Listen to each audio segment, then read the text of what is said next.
Good afternoon and welcome back. I'm Marcus Peter. The original vision of the Civil Rights Revolution was to ensure that all Americans were protected from illegal discrimination. Unfortunately, it was derailed by the leftist, misbegotten notion of disparate impact approach. Are we trending back towards an era of civil rights sanity? Thomas Powers joins us. Thomas Powers is a visiting lecturer at the Center for Civics, Culture, and Society at Cleveland State University and the author of American Multiculturalism and Anti-Discrimination Regime, 2023. Thomas, great to speak with you. How are you? I'm great. Thank you very much for having me. I'm really glad to be able to speak to you about this because the thoughts that you express pertaining to the civil rights movement and the direction of our culture since are things that I frequently think about, especially as a minority immigrant individual, just seeing firsthand how toxic the manipulation of the civil rights movement has become. I know that's painting with a broad stroke, but can you tell us what has happened in the United States since the original civil rights movement? Yes, you mentioned disparate impact, and basically I would say there are three major transformations of the 1964 Civil Rights Act that were not intended or even imagined by anyone in 1964. The first one being disparate impact. And what disparate impact is, unfortunately, a legalistic term that takes a second to figure out, but the basic idea is that originally the idea was discrimination is disparate treatment. If I fire you because you're a minority or a woman, that's treating you differently based on your race or gender, and that's forbidden under the law. But disparate impact is where a practice of a business or some other organization has an unequal outcome. For instance, if I hire people who are over 5'6", that's probably going to discriminate against women in favor of men more often than not. And so that's what they call disparate effect or disparate impact. And that was nowhere, stated in the law. It was discovered by the Equal Employment Opportunity Commission and by the Supreme Court in a 1971 civil rights decision. And what that did is it opened the door to calling discrimination inequality between groups, period. And unfortunately, the word discrimination is nowhere defined by the law. And I don't want to go on, but there are two other expansions, if that's okay, to talk about that I think are equally important. Would that be okay? Oh, yeah, absolutely. Okay, so the other two are harassment and stereotypes I would put together, basically, as another redefinition, and harassment in particular is really wild because it was invented by feminist civil rights lawyers who were trying to expand the notion of what discrimination under the law was against women. And the idea of harassment, in a way, when you see a really bad case of harassment, you would say, yes, that's probably sexual discrimination, and it ought to be banned under the law. But unfortunately, the word harassment is really infinitely expandable, and it extends. By now, it extends under the law to include merely offensive statements, and there's a big debate over that. But basically, what happened then is, and so that's a very big expansion of what discrimination is. That again, no one foresaw that. No one thought, yes, we need to police how people talk to one another in the workplace or in educational institutions. So that's what happened in 1986 in a decision written by William Rehnquist, oddly enough, a very conservative justice, bought into this idea of feminist law. Professors like Catherine McKinnon is the famous brain behind this, most people say. And then the third expansion came out of that, because once corporations were suddenly responsible not only for their own policies of hiring and firing and promotion and the like, but now they were responsible for everything that their employees did. With one another, whether it was business-related or not, that fell under the heading of harassment. Because when somebody harasses, you sue the employer. You don't sue the individual who does it. And so the employers became responsible for this, and they started to get sued in the 1990s. Huge, $100 million lawsuits, very famous sexual harassment lawsuits started to appear in major corporations in the United States. And so corporate America kind of turned to the courts and said, look, we got to do something about this. So what should we do to protect ourselves? And the Supreme Court came back in 1998 in a pair of cases nobody's ever heard about. It's called the Ellerth-Faragher test. These two cases that were decided the same day. And in that decision, the court said, if you take preventive and corrective measures, then you'll get some kind of protection in these lawsuits. And so preventive measures include things like policies prohibiting harassment, but also things like diversity training and other, sort of looking into the climate of the workplace. And then corrective measures included firing people. And that eventually became very clear in EEOC guidance documents that said termination of employees is one of the kind of corrective measures we're looking for. So those three expansions gave us the woke world that people rebel at, the censorship, the kind of punitive dimension of it, and then that, in my opinion, led to cancel culture more broadly. I don't know. It's impossible to trace out the causal arrows, but it does seem to me that legal framework played a huge role. The legal framework paved the way for the eventual ideological and philosophical changes in society. I wonder if you could help us bridge that gap a little bit, because the legal framework created a kind of emotional response in the American populace, and especially the progressivist left. Yeah, for sure. I mean, it's a very complicated thing, and I think historians. It is amazing to me that more sort of political and social scientists aren't studying this, and historians aren't trying to figure out what happened, because it's sort of like the French Revolution. People will be looking back to this forever, I think, and trying to figure out exactly what happened. It's not just legal. I think the legal aspect played a big role in empowering folks on the left to think that they had right on their side, that they had real measures with teeth in them, that they could sort of enforce a certain vision, a very aggressive or maybe ambitious vision of what it means to fight discrimination. And this is what it means, and we brook no hesitation or half-heartedness, and we're really going to go to the wall to fight anything that looks like discrimination to us. But there is a moral dimension, and there's an ideological dimension at the same time. And all these things happened at the same time. Postmodernism and radical intellectual theories, people like Judith Butler, associated with these ideas. Or I study multicultural education. Multicultural education, if you go back to the 1970s, it was already policy in many states. And it sounds like a kind of middle-of-the-road, not too radical idea. But in the 1990s, that entire field, which is an important subfield within teacher education, they went almost entirely over to postmodernism overnight, and you can see it. You can watch it happen in the journals and so on.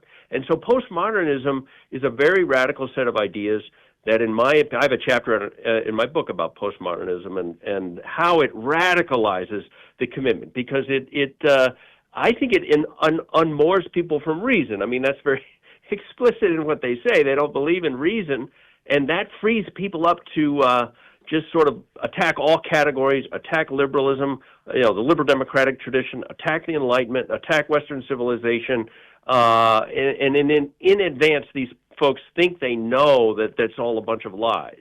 And so I think it sort of appeals to somebody with a revolutionary spirit. But at the core of it is something very pedestrian, civil rights, fighting discrimination, something that's backed by law, something in a certain way is mainstream that everybody in America believes in. But that combination was very, very powerful. And then you have also the groups that are out there that, I don't want to be overly cynical, but different groups on the left associated with different victims of discrimination, women's groups, racial minority groups, LGBTQ groups, and so on, they benefited by pushing this agenda very far. And so they did. And that also is a dimension of the radicalism. I'm talking with Thomas Powers, visiting lecturer at the Center for Civics, Culture, and Society at Cleveland State University, author of American Multiculturalism and the Anti-Discrimination Regime. And we are talking about precisely this, a new era of civil rights sanity. Continuing on the other side, stay tuned. I'm Marcus Peter.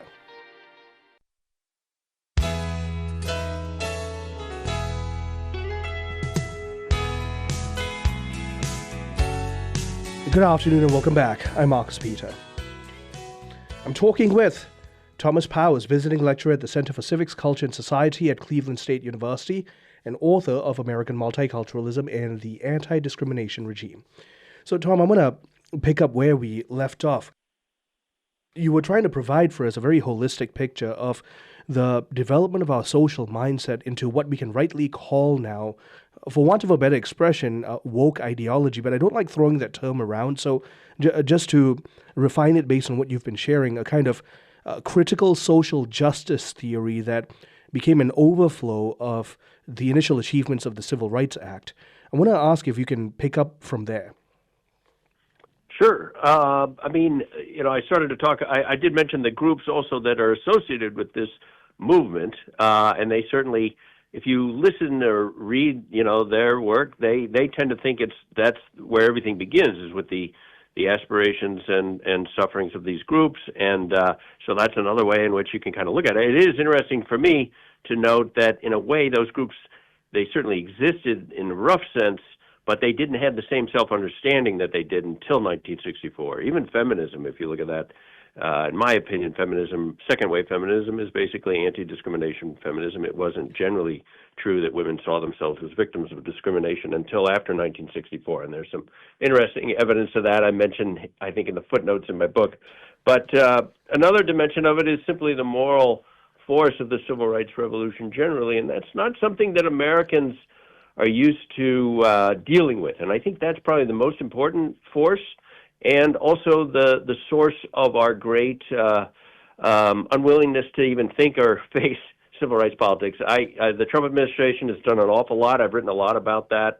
It's kind of amazing to me what they've been able to achieve, but even they do not talk about rewriting civil rights or rethinking civil rights or reforming civil rights, generally speaking. I mean, they do talk about the need to return to a more sane understanding of civil rights law, and they do appeal to civil rights law all the time. But what we're going through right now, it seems to me, is a reform of our civil rights mindset, and or potentially that's the best thing that will come out of this.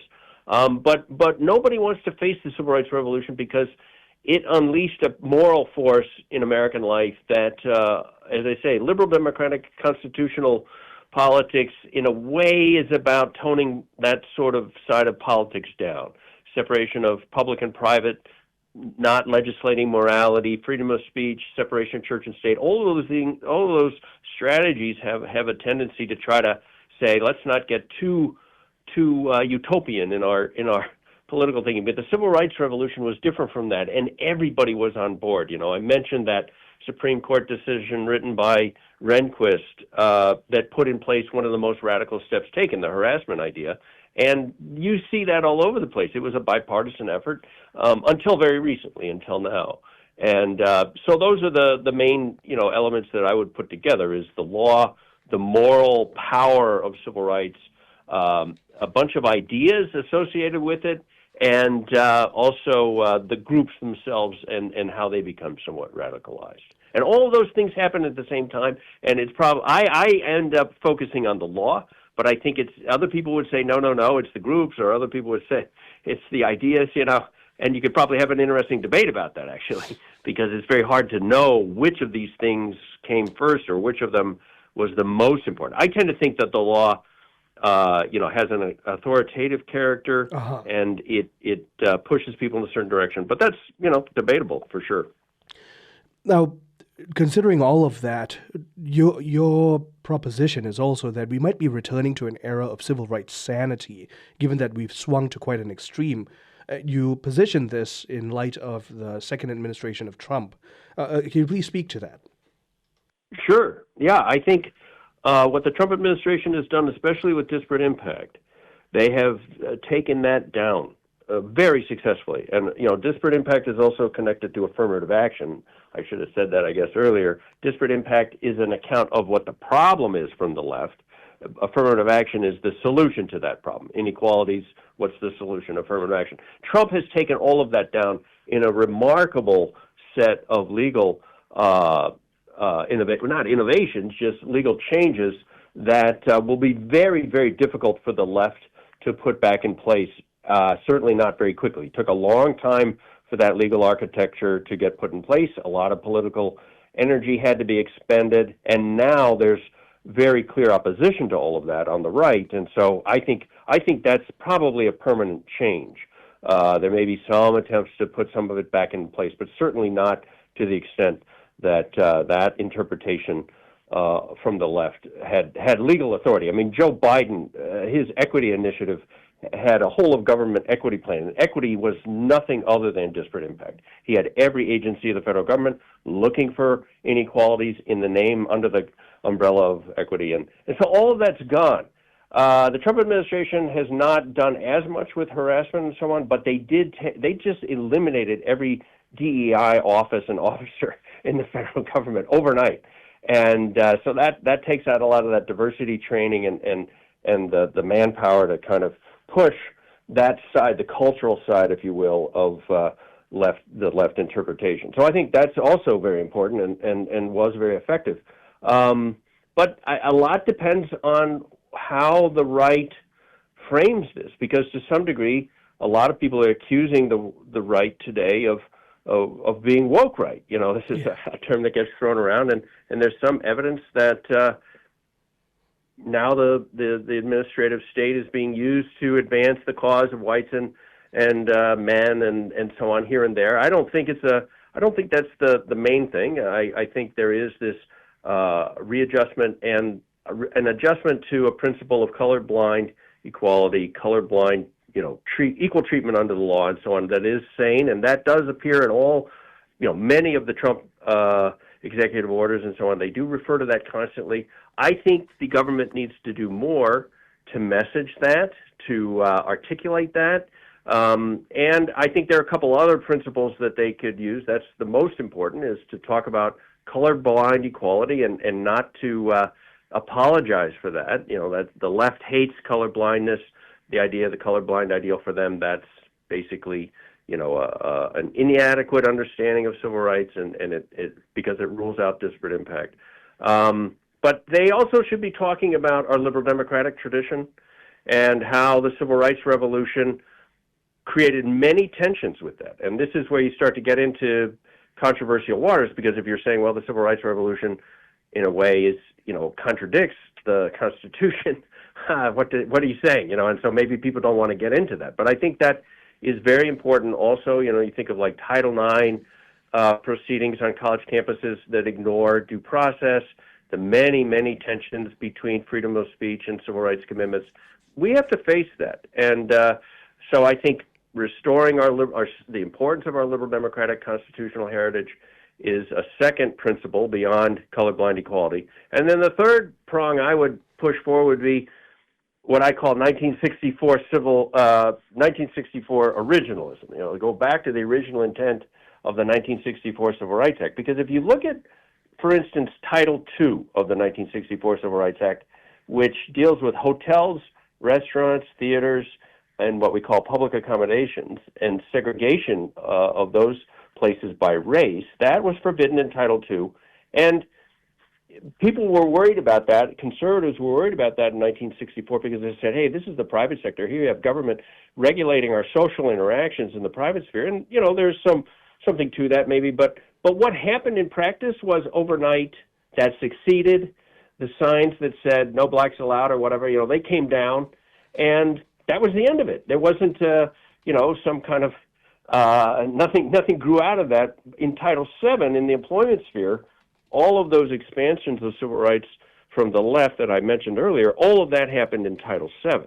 And I don't know why. I don't know what that means exactly. But if you go back to disparate treatment in Title VII, the original understanding of the 1964 Civil Rights Act, I think that is more or less like Title II, where everybody would say, yes, we don't want people being fired just because they're black, or not being promoted because they're a woman or whatever. I think everybody in America would think that that's fine. But it's these other expansions of the law that somehow introduced much more radical understanding of what politics ought to be doing into civil rights. And so, yeah, I think there is a vision forward, but somebody has to make the case for that, and it has to be people in government, it seems to me. You highlighted a tremendous amount of crucial points. One of the chief ones has to do with, like you've been rightly mentioning, and we can couch that under the language of DEI, the overt expansion of application of civil rights principles and legalities.